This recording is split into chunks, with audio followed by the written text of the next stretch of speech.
زندگی گفتم علاج زندگی گفتہ کے دیدار منا. علی کا قول ہے کہ بہترین عمل وہ ہے جو تم اپنے نفس کے خواہش کے خلاف کرتے ہو، وہ بہترین. قرآن نے تو شروع یہاں سے ہوتا ہے کہ متقیوں کے لیے ہدایت ہے، تو اس کے لیے تقویٰ شرط ہے. ٹھیک ہے مولانا وہ بھی سنا دیں. قرآن کا جو شروع ہے متقی ان 17 دنوں میں پاک مشرقی اور مغرب ملا کے کسی تھانے میں، کسی ایک تھانے میں کوئی ایک پرچہ درج نہیں ہوا، کوئی ایک مقدمہ درج نہیں، کوئی ایک ایف آئی آر درج نہیں. کیا یہ کوئی اس کو مان سکتا ہے بات؟ یہ جب تک جن لوگوں نے دیکھی ہے انہوں نے دیکھی ہے. چور درویشوں نے اندر کا چور مار دیتے ہیں. جی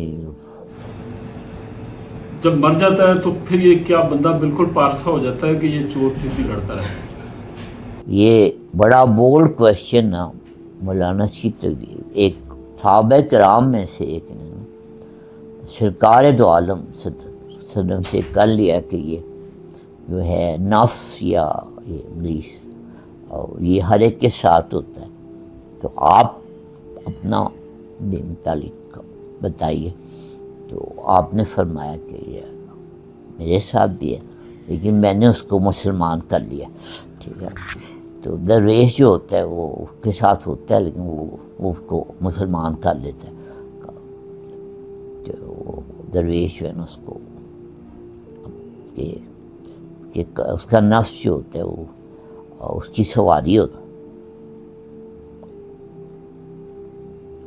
درویش کے علاوہ جو لوگ ہیں وہ ان پہ نفس سواری کر رہا ہوتا ہے درویش. مولا علی کا قول ہے کہ بہترین عمل وہ ہے جو تم اپنے نفس کے خواہش کے خلاف کرتے ہو، وہ بہترین عمل.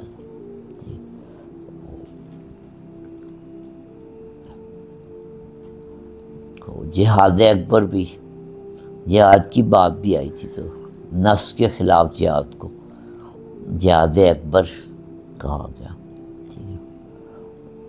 اور یہ جیسا کہ وہ حضرت سلطان باؤ نے فرمایا کہ یہ صرف کوئی فقیر ہوتا ہے جو اس چور کو یا اس کتے کو مارتا ہے. فقیر کے علاوہ اور کوئی طریقہ نہیں ہے اس کو قابو کرنے کا، اس کو مارنے.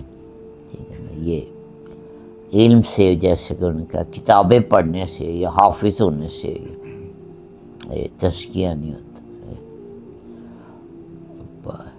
جو علماء کرام کی بات ہوئی ہے تو جو علماء کرام ہم آپس میں باتیں کرتے ہیں، ہمیں اختلاف ہو تو ہم گفتگو کے ذریعے اپنے اختلاف کا اظہار کرتے ہیں. علماء کرام میں جب جھگڑا ہوتا ہے وہ کیا کرتے ہیں؟ وہ قرآن کی آیتیں ایک دوسرے کو سنا رہے ہوتے ہیں. وہی قرآن اس نے پڑھا ہے، وہی قرآن اس نے پڑھا ہے، وہ بھی اس کا حافظ ہے، وہ بھی اس کا حافظ. ایک آیت وہ سنا رہا ہے، اس کے مقابلے دوسری آیت وہ سنا رہا ہے. تو آج تک یہ آیتوں کا جھگڑا ہی نہیں ختم. تو اب کتاب تو سچی ہے، وہ جو آیت سنا رہا ہے وہ بھی بالکل سچی ہے، لیکن دوسرا عالم اسی آیت کے خلاف جو ہے نا اسی قرآن میں سے ایک آیت نکال کے تو وہ سنا دے.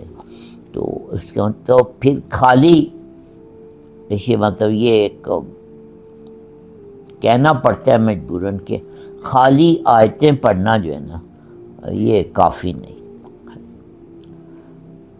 خالی آیتیں پڑھنے سے جیسے قرآن پاک میں مولانا وہ کیا آیت ہے، یادی بھائی کثیرہ و یذل بھائی سے. جی دینا قرآن پاک کی ایک آیت ہے. جی پاک کی ایک آیت ہے. جی یضل بہ کثیرا و یہدی بہ کثیرا. بہت سے لوگوں کو گمراہ کر دیتے ہیں، بہت سے لوگوں کو ہدایت دے دیتے ہیں. تو جی اسی شرح میں حدیث پاک ہے جملہ علی بھائی، جی. رب قارئ للقرآن والقرآن یلعن. بہت سے قرآن پڑھنے والے ایسے ہیں جن پر قرآن خود لعنت فرماتا ہے.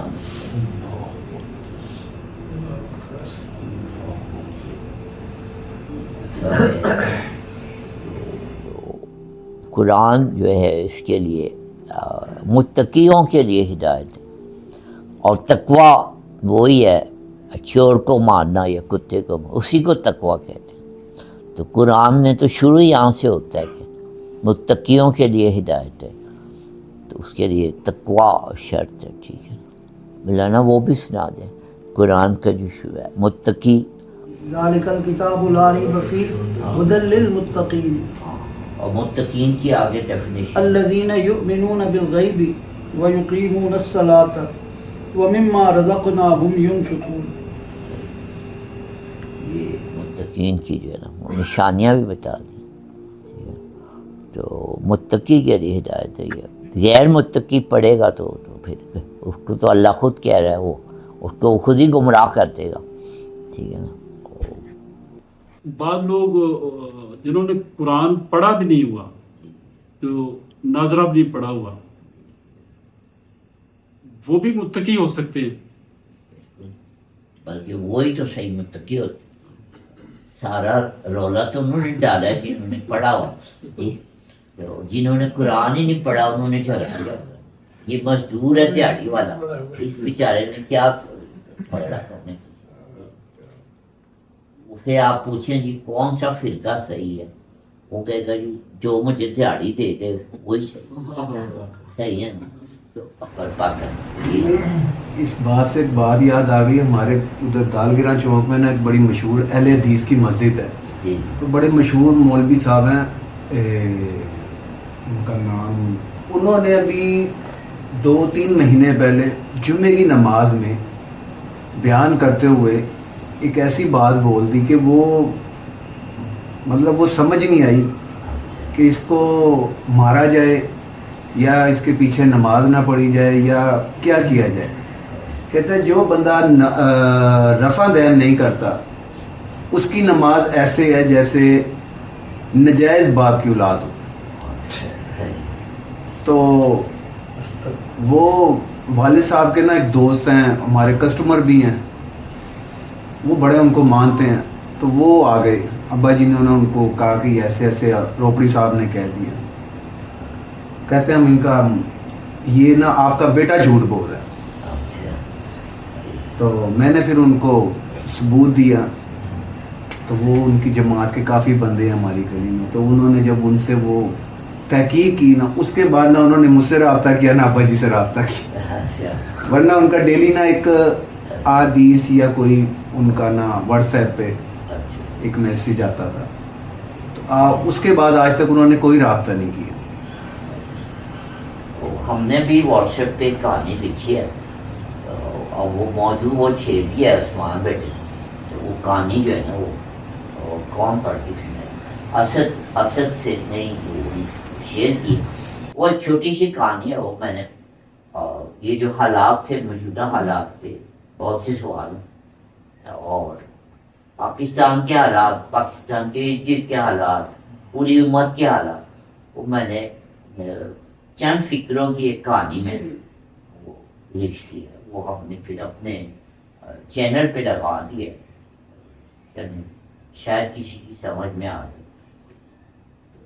ہمیشہ یہ پڑھے، ہمیشہ وہ لیکچرر ہے نا، ان کو آواز دے، یہ کہانی پڑھ کے ناٹ 3 اور 3 اب، یہ اس زمانے کی بات ہے جب 303 رائفل نئی ایجاد ہوئی تھی اور انگریزوں کے ہاتھ سے ہوتی ہوئی مقامی ہندوستانیوں تک بھی پہنچ گئی تھی۔ لوگ انگریزی بھی سیکھ رہے تھے۔ یہ اتفاقاً نہیں تھا کہ اس زمانے میں مناظروں کا بھی بہت رواج تھا۔ ایک علم دوست نواب کی سرپرستی میں چند جید علماء کرام کا مناظرہ ہو رہا تھا۔ موضوع تھا کہ نماز میں ہاتھ کیسے باندھنا درست ہے۔ محفل میں یک لخت خاموشی چھا گئی جب ایک ڈاکو نہ جانے کیسے وہاں داخل ہو گیا اور اپنی رائفل تان کر گرجا، hands up, shut up and your time is up. مسئلہ یہ ہو رہا تھا کہ ہاتھ کی طرف باندھ، اس نے جب ہینڈ اپ کرا دیا تو پھر سب کو سمجھ آیا، ادھر سے کسی نے رائفل سیدھی کر دی نا پاکستان کے، یہ سارے جھگڑے جو ہو رہے ہیں نا یہ ختم ہو جائے. ٹھیک ہے, یہ اس تناظر میں دیکھیے. ٹھیک ہے نا, یہ چونکہ وہ آ رہی تھی دھمکیاں ادھر سے, تو میں نے کہا یہ تم سیدھے ہو جاؤ ذرا. ٹھیک ہے نا, نہیں تو کسی نے آ کے نا تو جس سے ہینڈز اپ کرایا نا, یہ آپس کے سارے جھگڑے تمہارے ختم ہو جائیں. ٹھیک ہے, تو 65 میں 65 میں انڈیا نے پاکستان پہ اٹیک کیا. اس وقت مشرقی پاکستان بھی شامل تھا ہمارے ساتھ. تو یہ اندازہ کریں کہ مغربی اور مشرقی پاکستان میں ملا کے کتنے تھانے ہوں گے, پولیس اسٹیشن.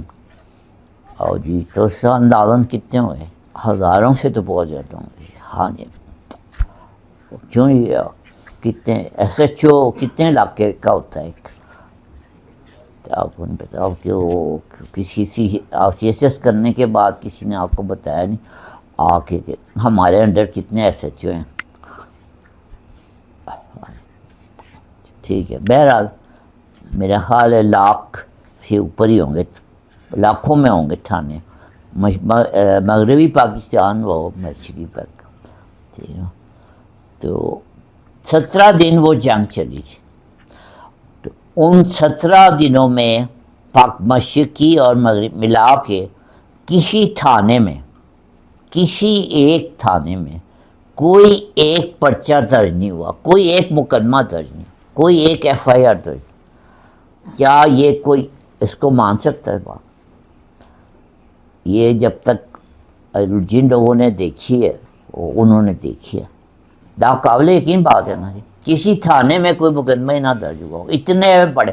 اب آپ کسی ایک تھانے میں چلے جائیں, ایک دن میں وہاں پوچھے کتنے مقدمے درج ہوتے, ایک دن میں ایک تھانے میں کتنے مقدمے درج, اور پورے پاکستان کے کسی ایک تھانے میں کوئی مقدمہ نہ درج ہو. یہ 17 دن, پورے 17 دن تو یہ ہو گیا تھا.